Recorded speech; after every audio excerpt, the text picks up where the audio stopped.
Welcome back to Get Connected. I'm your host, Con Jackson. We're coming to you from Milano, Italia. Of course, that's Milan, Italy, for all of us back in the States.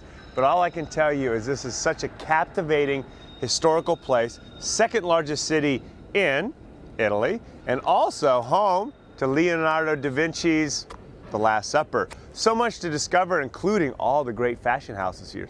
Ladies, Prada, Gucci; men, Armani, Valentino, you name it. The biggest of the Italian houses are based here in Milan, and we're going to discover those together. But first and foremost, what does your personality and good manners have to say about your hygiene? Well, Dr. Oxford is here to tell us about a brand new study and give us some tips on how we can present ourselves better in the world. Welcome, Doctor. It's great to be with you, Con. Well, Dr. Oxford, it's great having you with us, and I love that British accent. Is it pretty cool to have a university there named after you? Yeah, it is rather good. Sometimes I get called Professor Cambridge, and sometimes Professor Oxford, so you can easily get them all muddled up if you're not careful.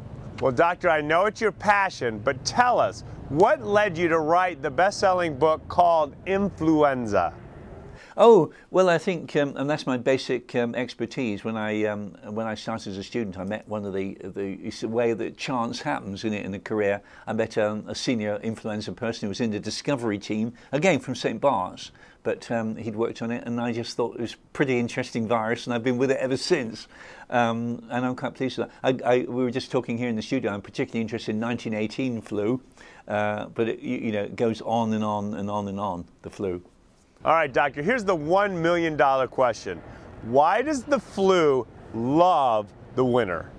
Yeah, it's a very good question, actually, and we do struggle with it. I go to lots of flu meetings. It's probably, I think the most likely explanation is our habits. We're coming to this habit business. Something we do differently. The way we behave is different in the wintertime, and I can see already this in New York. If the weather's not so good, we're all stuck indoors. And I think that's a pretty good explanation, because it's all to do with person-to-person transmission. So the closer you are to people, the more people you're in close contact with, the more likely the virus can jump across. So to my way of thinking, that's one of the most important criteria. Well, Doctor, tell us what the link is in this new survey that you looked at good manners and your personality as it relates to your hygiene. Yeah, well, it's a very big study. First of all, it's 12,000 people around the world, 1,000 people here in the United States. We've asked them 130 questions about their hygiene knowledge and how they do it and their personality. So we've got 1.3 million answers sitting on the database, and then we probe into the database and pick out people who are doing hygiene well. That is, people washing their hands, properly washing it, say 5 times a day. And then we start probing into saying, what's their personality? Why are they doing it and not other people? And the first thing we've come up with on this pretty big study, actually, was that if people are doing it well, they seem to have manners. And they not only would open doors for other people, but they're also interested in protecting themselves and their family from an infection, but they've got an extra responsibility, which they take on, to stop the infection spreading out from them to other people.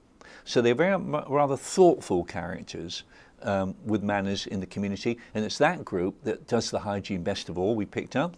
But there's another consequence, which pleases me even more, that those people who are doing it, they have fewer infections, both with diarrhea and vomiting bugs, and also with influenza and common cold. So all their effort, all their practicality, all their thought about the community and their helping things comes to some very practical point of view, and they're getting fewer infections. Certainly interesting, Doctor. Where can we go to learn more information about the survey?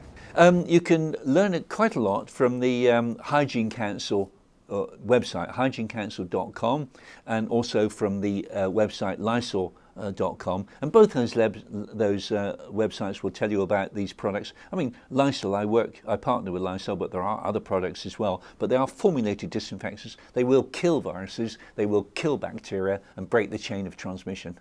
Well, Dr. Oxford, given the wealth of information that you are, how can we stay healthy this winter season? Yes, I think you do very well. You in the United States, you set the scene for the whole world about these flu jabs. You really do. I can see what you're up to here. You're moving a flu vaccine. You've recognised flu as a dangerous disease, potentially. You want to protect people in the community. You want to protect your grandparents from getting it, for example, or pregnant women. and so you're prepared to go out and get the vaccine.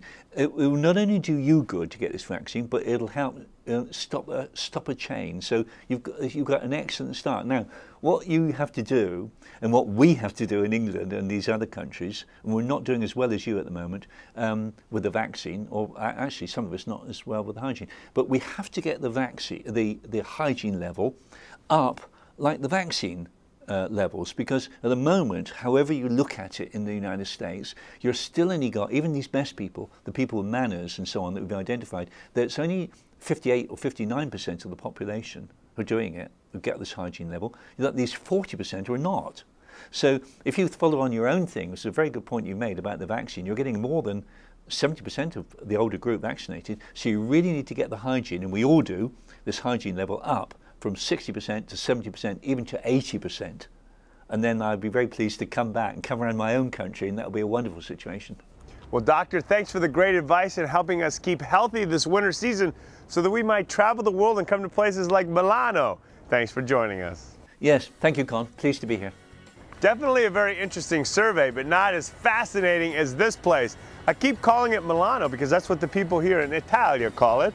But of course, back home, you know it as Milan, and we're going to discover it together as we go to the fashion houses Gucci, Prada, Armani, Valentino, and more when we come back. Thank you so much for watching. Are you tired of negative news? We are. And that's why we're creating a movement. By keeping it real. With what you need to know. It's more than what's happening. It's bringing hope back to our lives. So go to contv.com and join our movement.